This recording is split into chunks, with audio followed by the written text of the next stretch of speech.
Добрый вечер. Мы продолжаем рубрику «Актуальное интервью», продолжаем выпускать ее в эфир. И сегодня у нас отвечает на вопросы Алена Алексеенко, помощник Бежецкого межрайонного прокурора. Добрый вечер. Здравствуйте. Сегодня мы поговорим о двух наиболее актуальных темах для осени. Это дороги, качество дорог и освещение. Освещение, сразу же поясню нашим телезрителям, освещение проезжих частей, правильно? Да, освещение То есть не дворовых территорий, города. А улиц города. Алена, ну вот скажите, пожалуйста, у нас как-то прокуратура отслеживает ситуацию по ремонту, то есть выполняются ли обязательства по ремонту дорог и конкретно какого вопроса, то есть какого спектра они касаются? То есть это выполнение ли вот этих вот больших контрактов, которые мы знаем, что сейчас, да, у нас реализовывались на территории нашего города, то есть мы знаем, какие дороги были приведены в порядок, либо это ямочный ремонт, частичный ремонт. Вот давайте сразу так-то определим. Но скажу изначально, что прокурорский надзор за исполнением законодательства в сфере безопасности дорожного движения является одним из наиболее приоритетных направлений именно Бежецкой межрайонной прокуратуры. Обеспокоенность вызывает качество дорог, отключение уличного освещения в ночное и вечернее время суток, которое у нас происходит, к сожалению, по инициативе именно администрации района.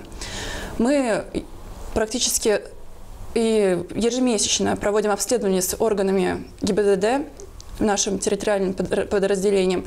И по результатам обследования выявляем какие-то недостатки. Недостатки – это выбоины, какие-то ямы, отсутствие уличного освещения, не горят фонари. И пишем предписание изначально в виде представления главе администрации. В случае, если не исполняется, то уже переходим к судебному порядку защиты прав граждан.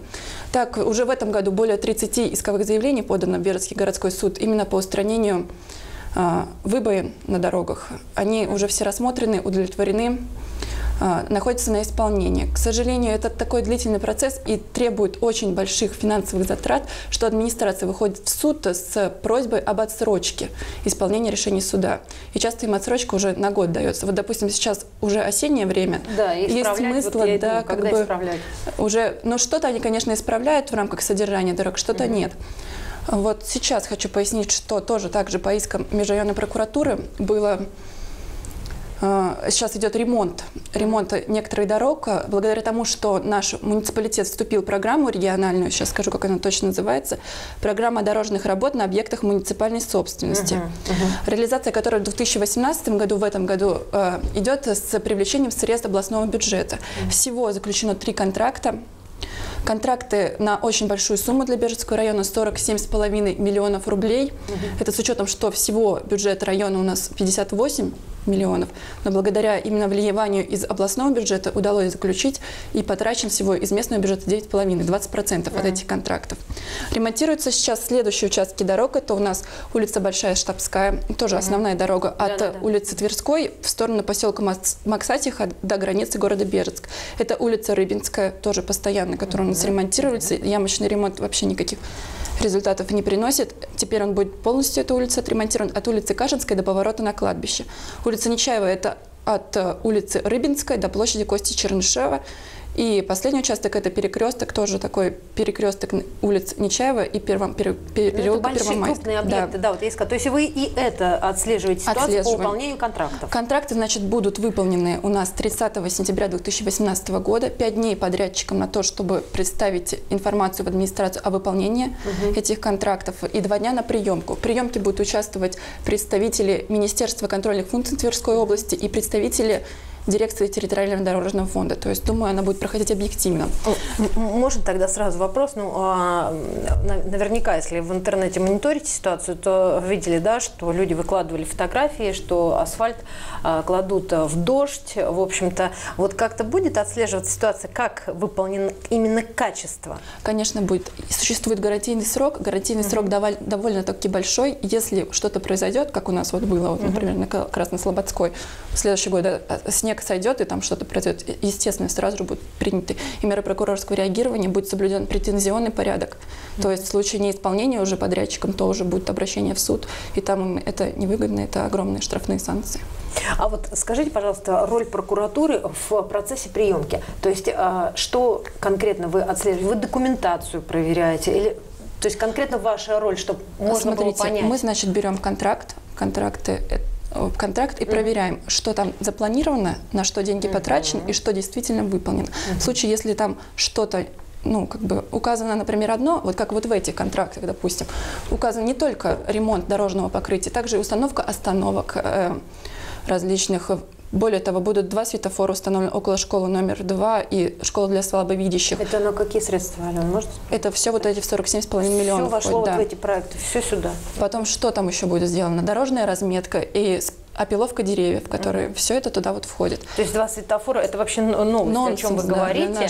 А для маленького нашего города, когда мы очень, я так понимаю, что и водители, и пешеходы хотели, чтобы эти светофоры были, вот скажите, пожалуйста, это будет до 30-го сделано? Или до когда 30-го.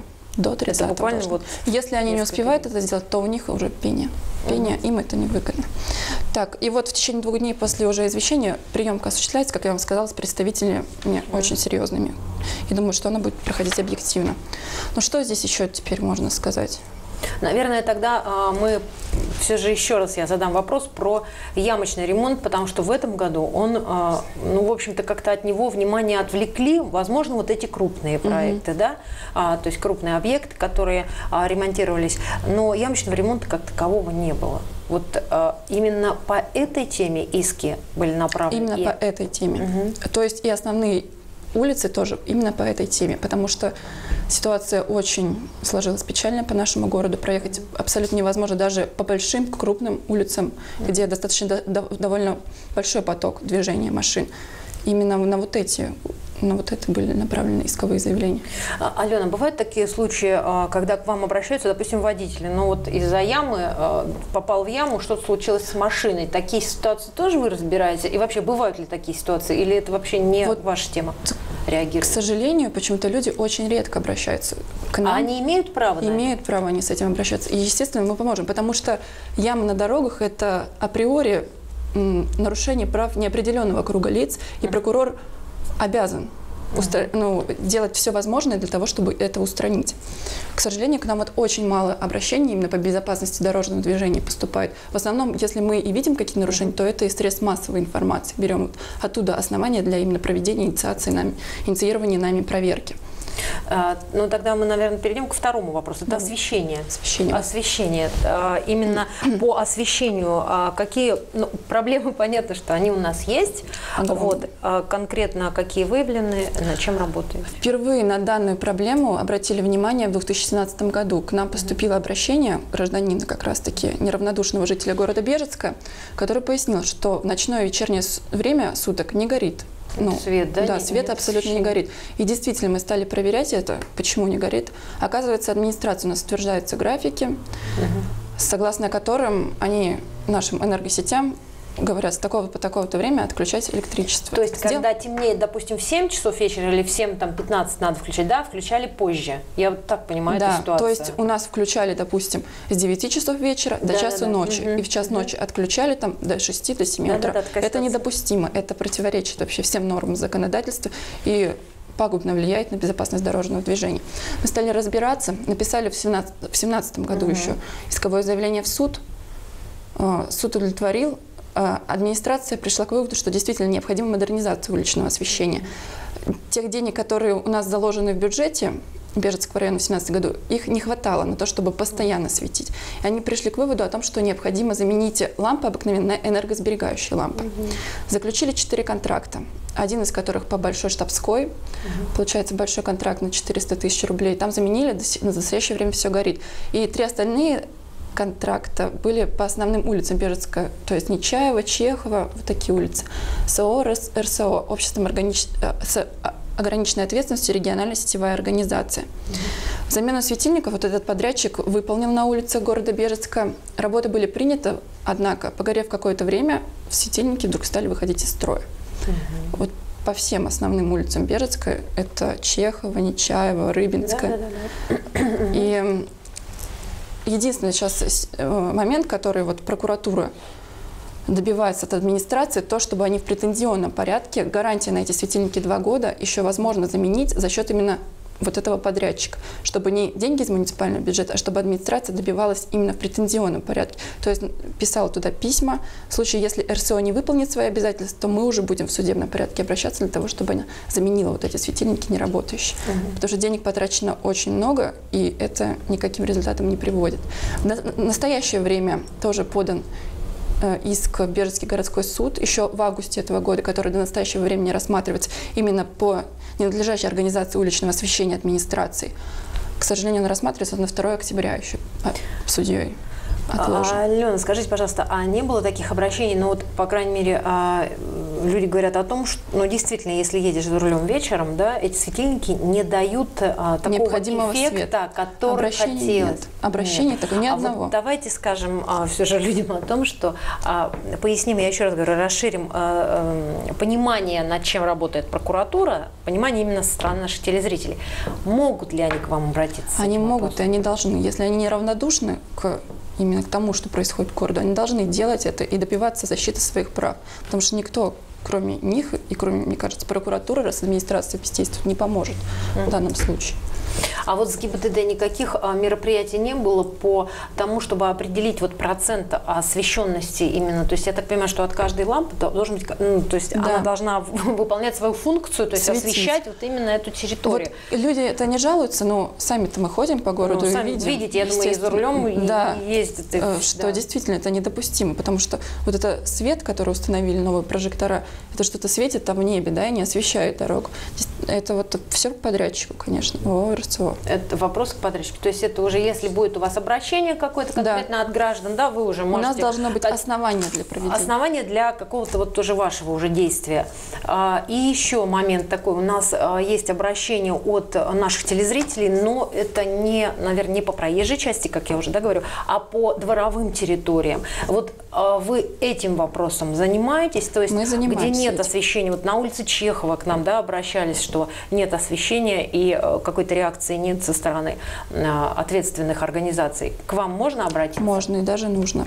Здесь только нужно разграничивать зону ответственности. Либо это администрация Бежецкого района, либо если обслуживание дворовой территории осуществляет какая-либо управляющая организация, у нас это часто муниципальное унитарное предприятие БЖЭП, то это уже к ним будут вопросы. Но, естественно, этим занимается прокуратура. Алена, скажите, пожалуйста, а вот вообще выявляется тут, вот если брать освещение в городе, да, та организация, структура или ответственное лицо, кто должен понести вот именно ответственность или ответить за вот сложившуюся ситуацию? Нарушение прав граждан. Да, естественно, вот в этом году за отключение уличного освещения по постановлению межрайонного прокурора будет привлечен глава администрации Бежецкого района по статье 12.34 части 1. Давайте немножко потому что все же телезрители сленгом, да, вот таким вот и терминами. То есть за отключение уличного освещения. Санкция данной статьи, то есть наказание, которое предусмотрено этой статьей, это только штраф на должностных лиц. А глава администрации Бежецкого района у нас должностное лицо от 20 до 30 тысяч рублей. На юридических лиц, если бы, например, постановление было составлено на администрацию от 200 до 300 тысяч рублей. А в чем заключается конкретно его вина? Вина, да. Вот графики, которые утверждаются именно главой администрации по отключению, то есть с его письменного согласия отключается уличное освещение на территории Бежецкого в ночное время. Ну вот в этом году, насколько я думаю, что все заметили, что у нас уже в 19:20 где-то так, я думаю, уже включают освещение. То есть, я так понимаю, это правильно? Или нужно еще раньше? Вот по правилам. Это уже правильно. Это правильно? Да. Но есть еще такие нюансы законодательства, то, что доля неработающих светильников по всему городу не должна превышать более 5%, то есть 95%. А у нас вот из-за этого подрядчика... Вот. То есть гораздо плачевнее ситуация, да, с этим нужно разбираться.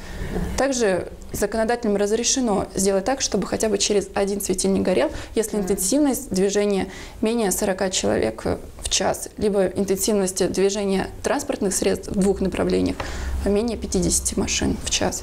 Но у нас нет технической возможности этого сделать, пока администрация этот вопрос не проработан. То есть это позволило бы сэкономить значительные бюджетные средства. Ну, вот если так немножко подвести итог, ситуация будет меняться, если... Будет. Меняться, будет положительная сторона. Да, однозначно. Ален, ну еще о том, над чем работает прокуратура, можно сейчас вот, да, конечно. Очень большая сфера деятельности именно прокуратуры – это и жилищно-коммунальные какие-то услуги, и вообще просто право на жилье граждан. Бывают и дети-сироты, и другие малообеспеченные, которым должны предоставляться жилищные помещения. Что еще? Очень большой пласт прям работы – это именно в сфере уголовно-процессуальный, когда поддерживает государственное обвинение, проверяет уголовные дела, но это уже больше как бы внутреннее. Такая работа. Что еще? Очень много жалоб, наверное, у нас поступает. Вот помимо ЖКХ, сейчас вот проблемы и с теплом, чтобы войти в вот этот тепловой. В тепловой, да, период, то есть в отопительный сезон войти. Но, как я понимаю, у нас есть проблемы сейчас с отопительным. Вот сегодня уже 28-го, вот в некоторых домах уже становится тепло. Да, уже, да. Есть ли проблемы в этом Были вопросе? проблемы у нас с Дороховым. Дорохово проблемная территория в связи с тем, что у них с котельной, да, как я понимаю, да. Но также прокуратура подала в суд иск с обеспечительными мерами. Хотели отключить котельную от газа, но благодаря вмешательству именно прокуратуры этого не допустили, и поэтому там все будет тепло. Будет тепло. Никаких таких проблем не будет. Все, спасибо большое вам за ответы на вопросы. Я еще раз напомню, что сегодня на наши вопросы отвечала Алена Алексеенко, помощник Бежецкого межрайонного прокурора.